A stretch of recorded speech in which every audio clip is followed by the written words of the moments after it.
شروع اللہ کے نام سے جو بڑا مہربان نہایت رحم والا ہے، اور انہیں راہ سے بہکاتا رہوں گا اور باطل امیدیں دلاتا رہوں گا۔ انہیں سکھاؤں گا کہ جانوروں کے کان چیر دیں، اور ان سے کہوں گا کہ اللہ تعالیٰ کی بنائی ہوئی صورت کو بگاڑ دیں۔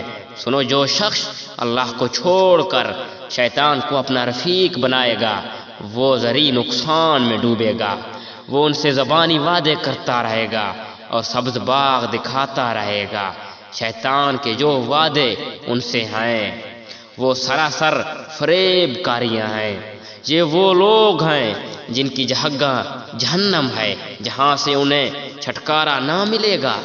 اور جو ایمان لائے اور بکے اور بھلے کام کریں، ہم انہیں ان کے جنتوں میں لے جائیں گے جن کے نیچے چشمے جاری ہیں، جہاں یہ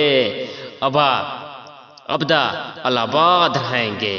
یہ ہے اللہ کا وعدہ جو سراسر سچا ہے، اور کون ہے جو اپنی بات میں اللہ سے زیادہ سچا ہو؟ حقیقت حال نہ تو تمہاری آرزو کے مطابق ہے، نہ اہل کتاب کی امیدوں پر موقوف ہے۔ جو برا کرے گا اس کی سزا پائے گا، اور کسی کو نہ پائے گا جو اس کی حمایت و مدد اللہ کے پاس کر سکے۔ جو ایمان والا ہو، مرد ہو یا عورت، وہ نیک اعمال کرے، یقیناً ایسے لوگ جنت میں جائیں گے، اور کھجور کی گٹھلی کے شگاف برابر بھی ان کا حق نہ مارا جائے گا۔ با اعتماد دین کے اس سے سچا کون ہے جو اپنے کو اللہ کے تابع کر دے اور ہو بھی نیکوکار، ساتھ ہی یکسوئی والے ابراہیم کی دین کی پیروی کر رہا ہو، اور ابراہیم کو اللہ تعالیٰ نے اپنا دوست بنا لیا۔ آسمانوں اور زمین میں جو کچھ ہے سب اللہ ہی کا ہے، اور اللہ تعالیٰ ہر چیز کو گھیرنے والا ہے۔ آپ سے عورتوں کے بارے میں حکم درافت کرتے ہیں، آپ کہہ دیجئے کہ خود اللہ ان کے بارے میں حکم دے رہا ہے، اور قرآن کی وہ آیاتیں جو تم پر ان یتیم لڑکیوں کے بارے میں پڑھی جاتی ہیں جنہیں ان کا مقرر حق تم نہیں دیتے، انہیں اپنی نکاح میں لانے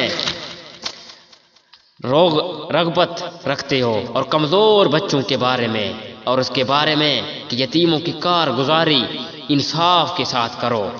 تم جو نیک کام کرو بے شبہ اللہ اسے پوری طرح جاننے والا ہے۔ اگر کسی عورت کو اپنے شوہر کی بددماغی اور بے پرواہی کا خوف ہو تو دونوں آپس میں جو صلح کر لیں، اس میں کسی پر کوئی گناہ نہیں۔ صلح بہت بہتر چیز ہے، طمع پر ہر نفس میں شامل کر دی گئی ہے۔ اگر تم اچھا سلوک کرو اور پرہیزگاری کرو تو تم جو کر رہے ہو اس پر اللہ تعالیٰ پوری طرح خبردار ہے۔